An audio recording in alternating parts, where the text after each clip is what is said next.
restructuring of this nation. And the sooner it is addressed as part and parcel of the process of governance, of making laws, of debating, of even economic reforms, fiscal attributions, etc., devolution of power, begin what is possible along the way to the lower tiers of governance, in which I'm always more interested than the center. And so there must be that focus, the good government, but also a view of the direction of society. If the two do not go pari passu, the community will fail, because new voices are being heard, and they are more powerful than before.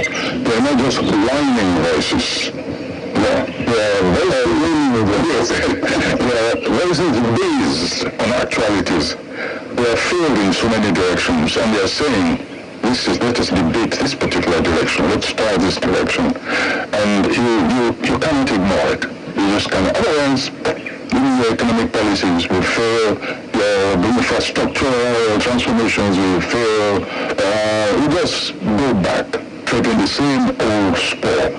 Security, of course. This is part and parcel of the restructuring that we're talking about. Security is at the heart of it. When you devolve the means, the power and authority and equipment to the grassroots levels, structured, of course, not just vigilantes or anywhere, then people begin to feel comfortable in their own homes. We begin to feel part and parcel of the security system. But you sit in Asorok, with all the tanks surrounding you, and think that there is you can, the moment you can sense some armored tanks there, I can sense them there, you're going to fail. Security has got to be integrated. Just like food production, food distribution, just like culture itself, security has got to become part and parcel of the cultural life of these people. And that will only happen through decentralization, a meaningful one.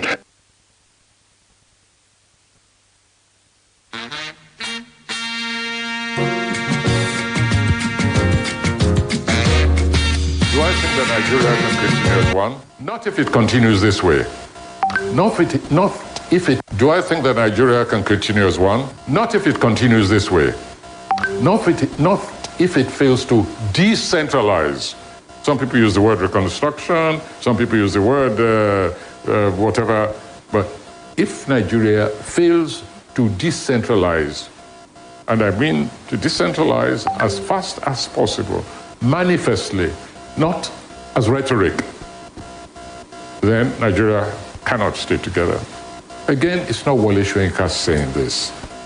Everybody said it. Generals have said, ex-generals, ex-head of states have said it, politicians have said it, analysts have said it, economists have said it. And sometimes we get, and that's what's happening to people in the streets. That's where they're moving. That's why they're demonstrating. That's why they're defying even threats from the police, from the government. If you demonstrate, you're a threat to us. If you do this, we'll deal with you. We'll talk to you in language which you understand. It doesn't wash with anybody any longer. Because if the nation is on a suicide slide, the people who feel that they do not deserve that kind of suicidal plunge, they have a right to say, sorry, I'm getting off this plane before it nosedives. Splash FM 105.5.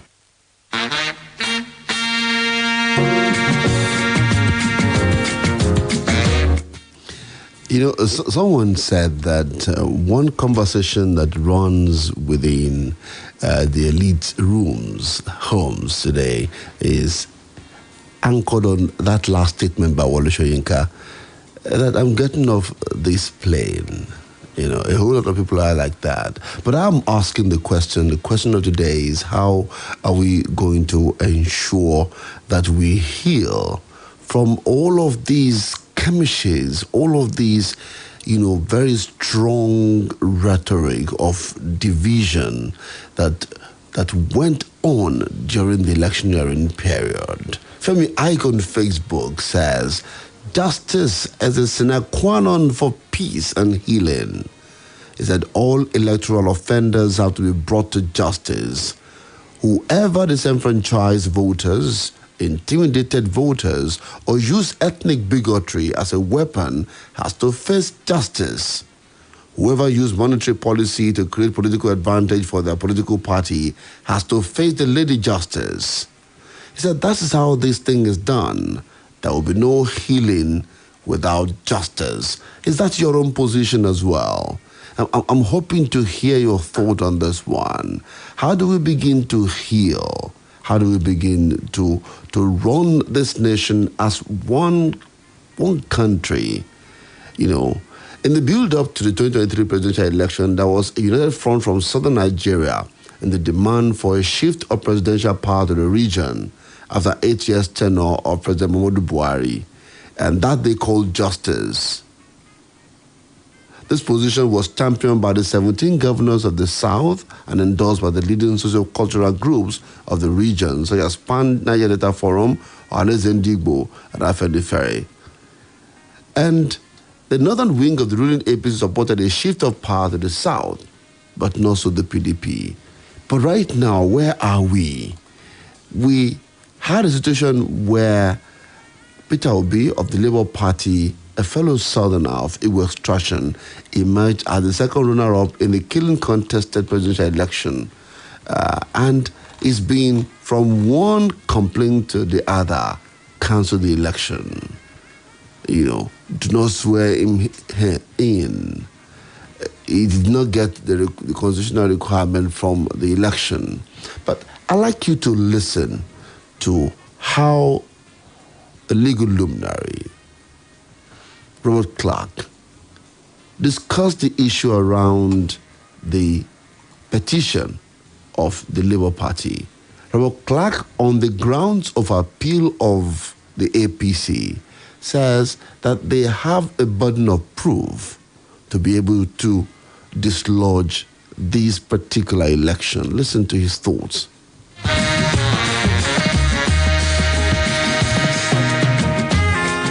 Well, let me be honest. I can be proud to say that in Nigeria today, I am one of the few lawyers who have been involved in political chickism in Nigeria from 1974. I was Shagari's lawyer, I was NPN's lawyer in 74. I was sole counsel to NRC in 1991. And I have been involved in politics here since 1999. Let me be honest with you. Let me analyze. Let me take, for instance, the the Labour Party. They have filed an election petition based on one, that Bola Tinubu is not eligible to be voted for. Two, that even if he's eligible to be voted for, he did not get the 2/3 in Abuja State.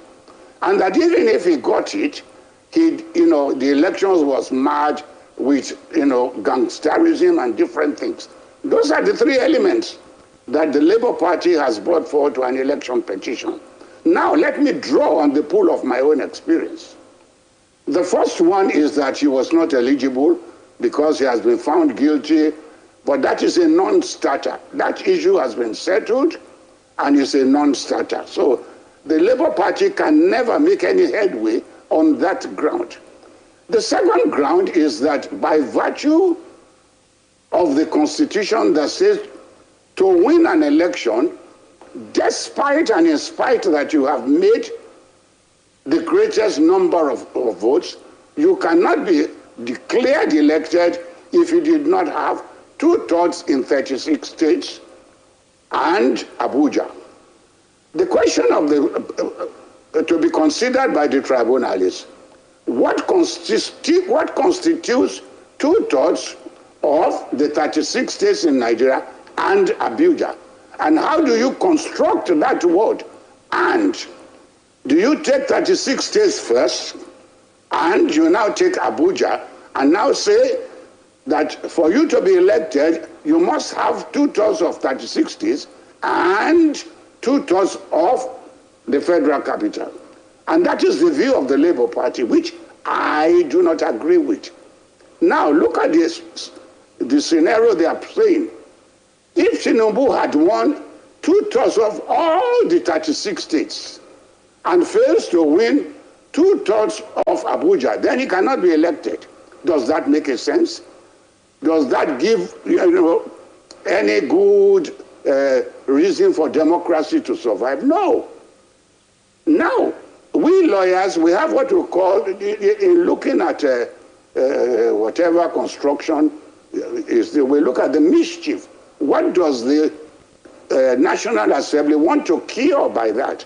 When they said you must have 2/3. Now the Supreme Court now says that, look, Abuja has been created as one of the 36 states. So it enjoys the status of a state. But the Supreme Court in one or two other cases also said, in determining whether Abuja is a state, you should not grant Abuja any privileges. Once you declare it as a state, it enjoys the same status as a state. The Constitution itself says all votes cast in an election in Nigeria are all equal. So having had these three principles, that Abuja cannot have any special status, that all votes cast in Nigeria have equal status, then why do you want to interpret "and" there to mean that if even I have 36 states, 2/3, and I don't get Abuja, then I cannot be elected? It doesn't make sense. Democracy means plurality of the people, for the people, and for the, all the people. Therefore, my own view, which I think is a reasonable view, but I'm subject to, other views by my learned and by the Supreme Court, is that in determining whether Tinubu has made that provision of 2/3 of the states, it must be the 36 states plus Abuja, which is 37 states. So if he has made the plurality of 2/3 votes in all these states added together, then he becomes elected. But as I said, this is subject to interpretation by the Supreme Court. But I am basing my submission on what the Supreme Court has said on Abuja, what it has said about votes, what it has said about equality of votes among the states. And I am subject to being, my opinion being rejected. But that is my view. Thirdly, the other step, even if the Labour Party decides that Tinubu has not qualified by virtue of past precedents, if they claim he did not have, and the court says it has, they still have to surmount that principle that the elections were marred with many, many irregularities. Now, what does the law say? The law says there is a presumption of regularity attached to whatever INEC does. The Evidence Act in Nigeria gives INEC that privilege. Now, the election petition is based on the principle of sui juris, which means that compliance with the provisions of the Electoral Act is not a total compliance, but must be complied with substantially. How do you decide that word, substantiability? The Supreme Court now is in that difficult position to look at all the evidence to be brought by the Labour Party regarding malpractices. Now, the notorious place Labour Party is holding is Lagos State. They are claiming that in Lagos they were cheated, the voters were not allowed to vote, there was this, okay. When they prove it, they still have to go a step outside the proving to show how it has affected the election. I was listening to one or two commentators who said, look, of all the number of wards in Lagos State, thousands of wards, only in about 84 wards could the Labour Party says there were malpractices. Now the question, if they are able to prove that there were actually malpractices in those 84 wards, how has the result in those areas affected the election? So they have an uphill task. So my own view, from my own experience in election matters, it is an uphill task for them, but you never know. You never know the circumstances of these malpractices. You never know how many votes were not allowed to be cast. So I cannot pitch my tent to say that they will not succeed. But my belief is that they have an uphill task. Very, very steep uphill task. Thank you.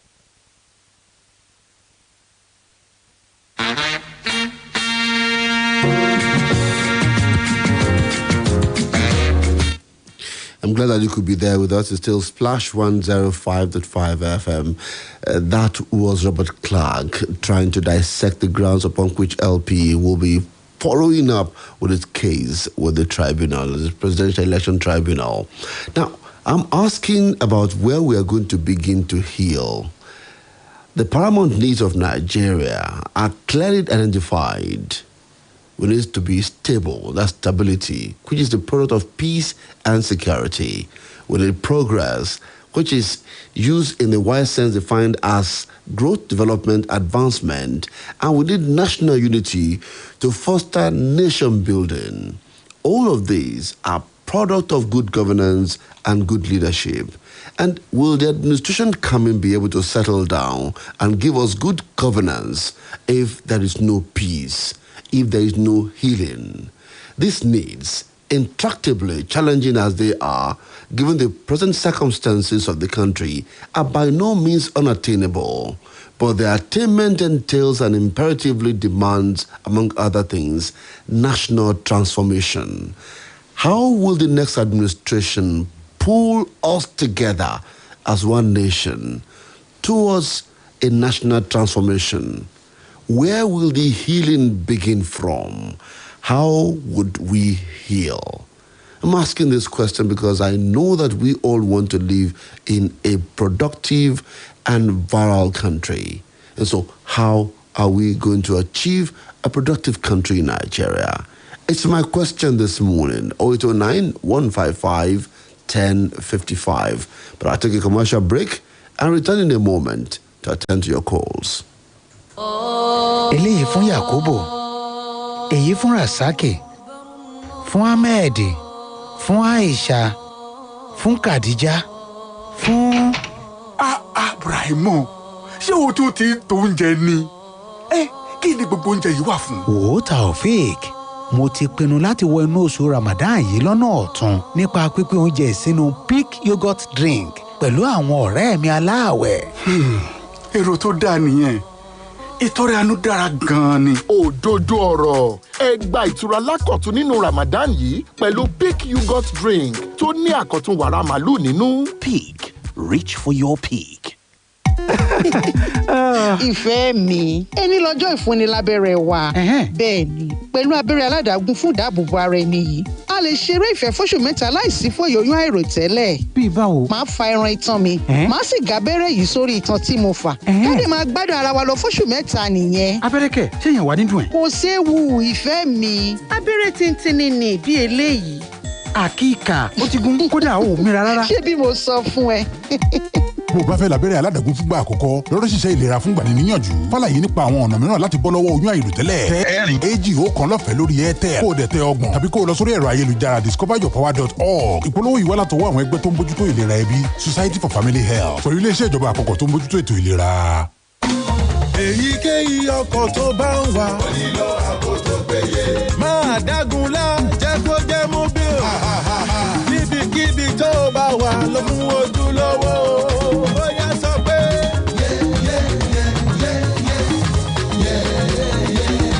Jẹ́ kó jẹ́ mobile. Mobile ní ìṣúlẹ̀ ọjọ́. Jẹ́ kó jẹ́ mobile. Lọ pẹ̀lú ojúlówó. Jẹ́ kó jẹ́ mobile. Fífi ẹsẹ̀ lásán rìn lórí ìkoríko lójoojúmọ́ dára fún ọ. Torí pé gẹ́gẹ́ bí ẹ̀dá èèyàn, ó ṣe pàtàkì fún wa láti súnmọ́ ìṣẹ̀dá. Mímọ ìtara oòrùn láwọ̀ ara rẹ àti bí atẹ́gùn ṣe ń súfèé létí rẹ ìjọnilójú gbáà ni. Nítorí pé mò ń gbé pẹ̀lú ìṣẹ̀dá sì ń gbénú mi. Mo nílò mílíìkì tó kún fún dídára ìṣaralóore láti ṣagbátẹrù ìgbé ayé mi. Mílíìkì ọ̀hún ni Coast Milk. Torí náà, tẹ̀síwájú láti máa jẹ̀gbádùn ìrètí Coast Milk lónìí. Coast Milk. It's in our nature. You did dull yourself this afternoon. You did dull yourself this afternoon. You did dull yourself this afternoon. No allow any dulling for your life, oh. Enjoy that your break moment with 5 Alive Poppy. Now correct enjoyment will go cool your body, come ginger and join. Make you use the enjoyment where they inside 5 Alive Poppy take hold your side. They available for different delicious flavors. 5 Alive Poppy, filled with life. For this Naija wey we dey so, say you no hold cash no mean say wahala dey o. You wan send money to Male for Villa, just use Momo. You wan buy recharge card or data plus jollificate 15% bonus when you recharge, just use Momo. You wan pay for market wey you buy, just use Momo. You fit use Momo run plenty things without cash. As long as you get Momo account, no cash, no wahala. And e dey easy to open o. Just dial *671# to open Momo account o. Set your PIN, transfer money from your bank account or inside your Momo account to make you fit dey pay for anything, send and receive money sharp because life dey simple with Momo. You go jollificate 15% bonus anytime you recharge with Momo. Here you go there. Mom, you didn't add milk. No need to. Taste it and see why. Wow, but how? Is it milky? Very. Is it creamy? Yes. That's Milo 3-in-1 milky and creamy for you. It's so milky. I don't need to add more milk. I love it, Mommy. Give your kids the new Milo 3-in-1, milky and creamy. It's truly milky. It contains calcium to help your champ win every day. Milo, energy to go further. Milo! Una well done, oh. Madam Naija, we miss you.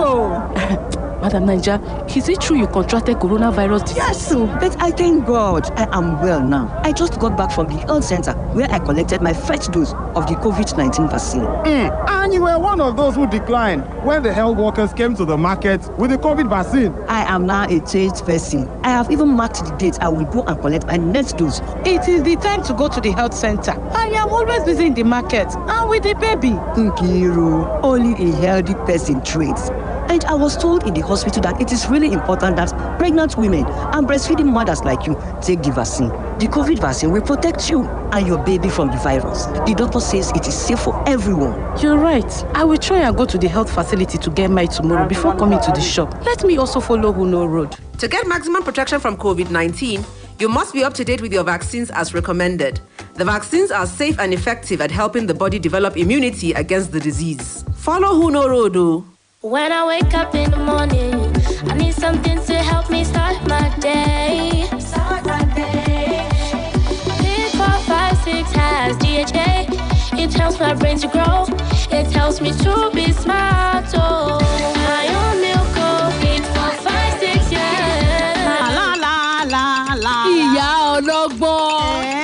Èwo lẹ̀ ń ṣe? Mo ń ṣe oúnjẹ òwúrọ̀ pẹ̀lú mílìkì ìdàgbàsókè PIC 456. Oúnjẹ òwúrọ̀ pẹ̀lú mílìkì ìdàgbàsókè PIC 456 kẹ̀. Bẹ́ẹ̀ni, ó ní àlékún DHA, èyí tó ń ṣe àtìlẹ́yìn ìdàgbàsókè ọpọlọ tó jí pépé. Bákan náà ló tún ní káṣíọ̀mù, fítámìn D àti onígá ńlá protein láti mú àwọn ọmọ rẹ dàgbà kí wọ́n sì lágbára. Mo fẹ́ràn ẹ̀. Màá bẹ̀rẹ̀ sí ní fi mílìkì ìdàgbàsókè PIC 456 tó ní àlékún DHA, èyí tó ń ṣàtìlẹ́yìn ìdàgbàsókè ọpọlọ tó jí pépé fi kún àwọn èròjà ìṣaralóore fún àwọn ọmọ mi. Bẹ́ẹ̀ni. Dàgbà kó lágbára kó sì jáfáfá pẹ̀lú mílíkì ìdàgbàsókè PIC 456 lójoojúmọ́.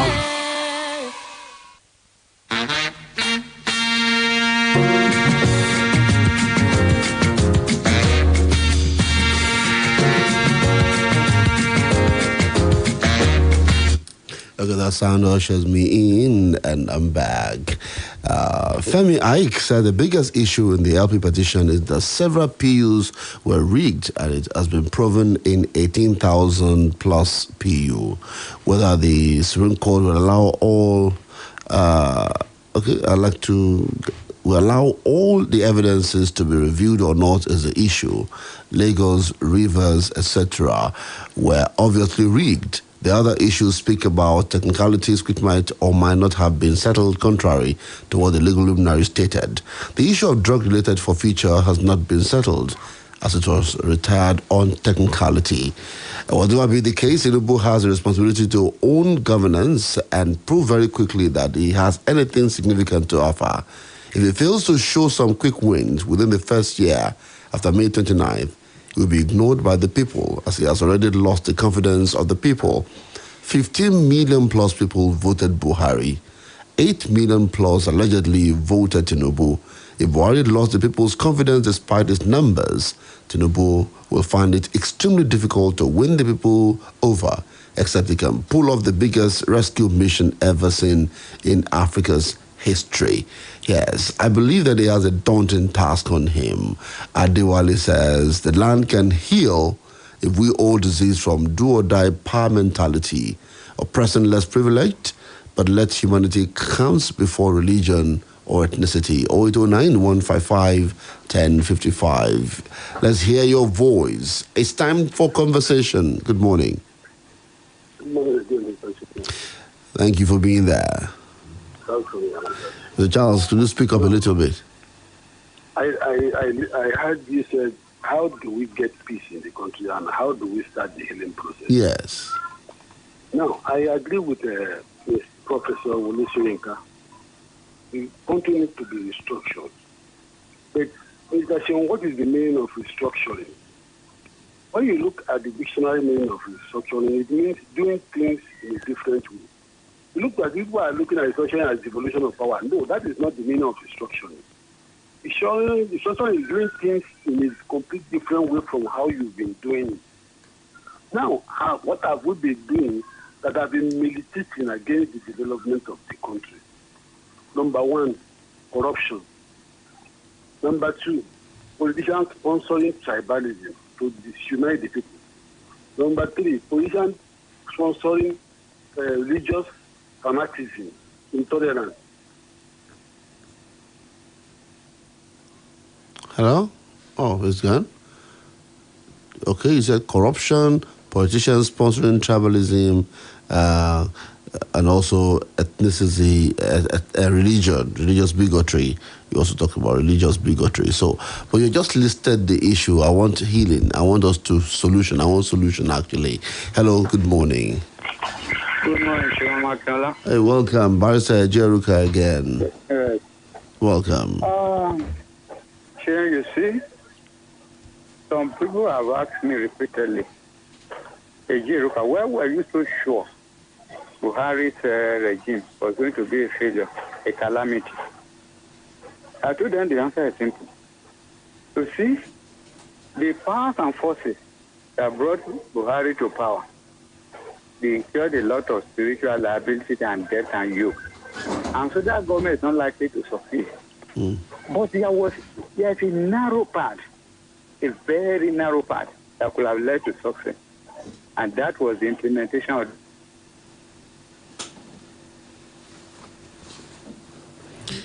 Oh, what is the reason for this morning? These lines are going off. You're still on, Barrister Jeruka, if you could hear me. You're still online, but I cannot hear you. I mean, I cannot hear what you're saying anymore. Please, maybe you call me back, Barrister Jeruka. That was something that happened to Charles. 0805-699-8678, 0706-949-3000. These lines are open. Let's see the next one. Hello, good morning.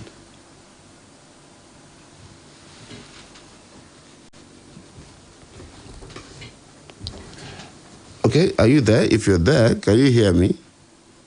I can hear you clearly. All right, so what's the name and where are you calling from?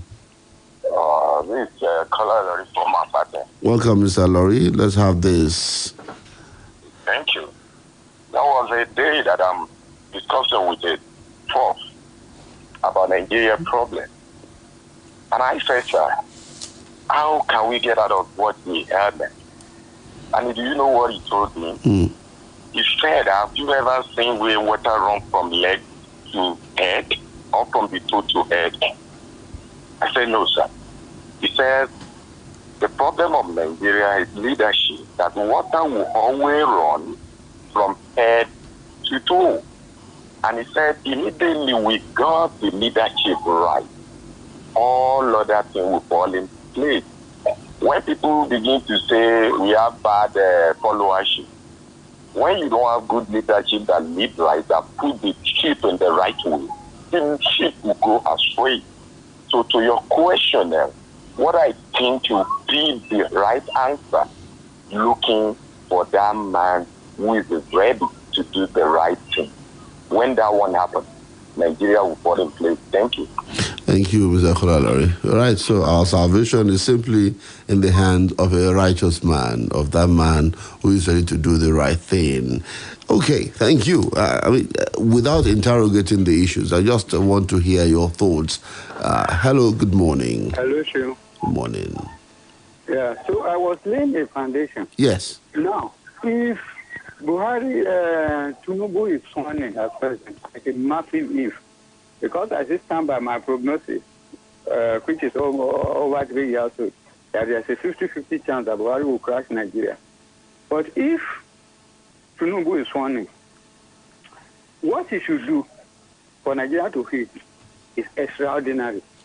Things that nobody can thought of. I don't feel comfortable giving free advice to any member of the APC because they are not in my good books at all. APC is not my good, but I will give it because you asked the question. Thank you because you're going to give it. It's about Nigeria, not about APC. Offices. Yes.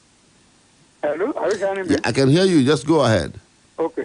You are hearing me? Yes, clearly. It will create 5 offices in the National Assembly where ethnic champions will be given ex-official membership. Ethnic champions. People who are recognized as the champion of the they will be given ex-official membership of the Senate. That position for Yorubas will be filled by Gani Adams. For the Igbos will be filled by Nnamdi Kanu. Let them be in the National Assembly to watch proceedings in the National Assembly, watch over their own people and have voting rights. It's unusual, but that is one of the things that can be done to heal. But Nnamdi Kanu was brought out from prison. That's number one. Number two, we must ensure that Igbos are pacified. I hear people arguing about the Senate presidency. The Senate presidency must be confined to the Southeast. No argument about that. Even though I'm not from the Southeast, but it must be confined to the Southeast. That's number two thing, because we have to placate the Southeastern as Igbos. When he was talking about the Miloko, that statement is not correct. It is his turn. Because the Yoruba spent 8 years under Obasanjo and spent 8 years as VP with Oshibajo. So it is not the turn of the Yoruba. So the East must be heavily placated. He must ensure that choice positions, like the Inspector General of Police, the Secretary to the Government, the Chief of Army Staff, are reserved for the Igbos. Put the Igbos there.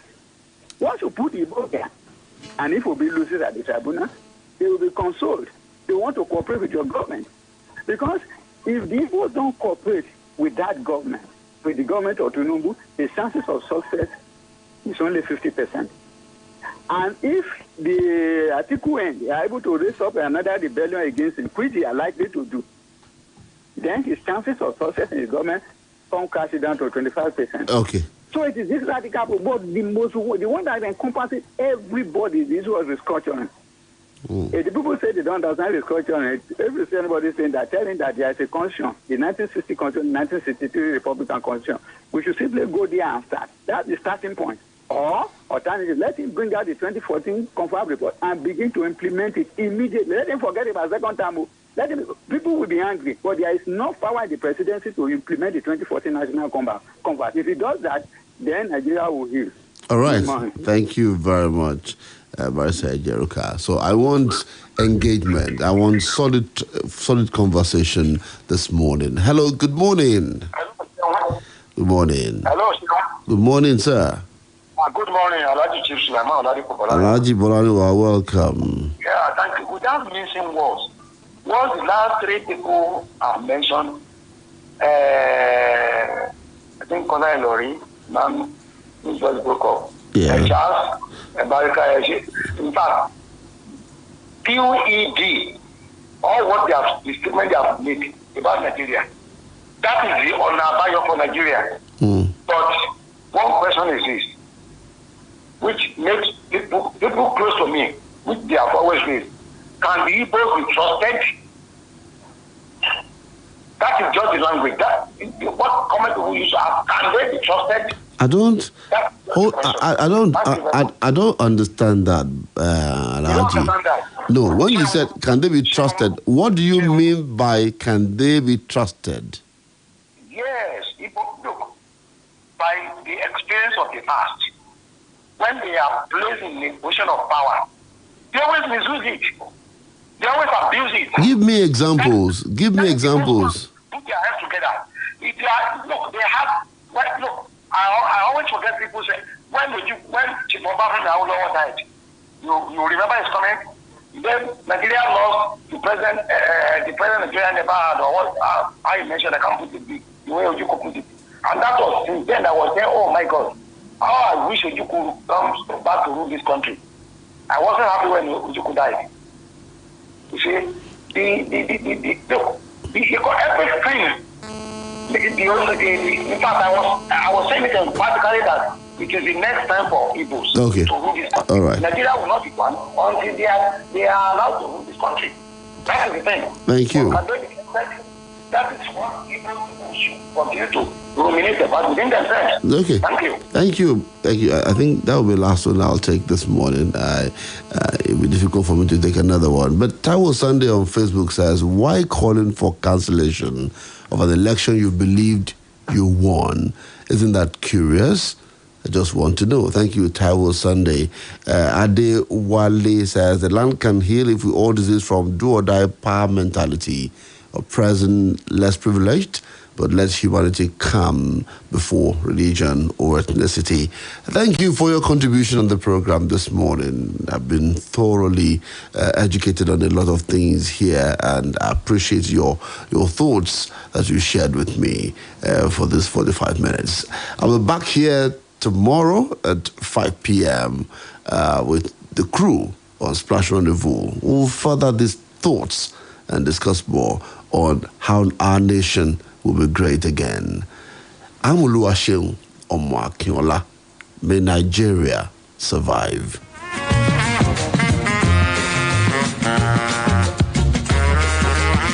Splash FM 105.5. You did dull yourself this afternoon. You did dull yourself this afternoon. You did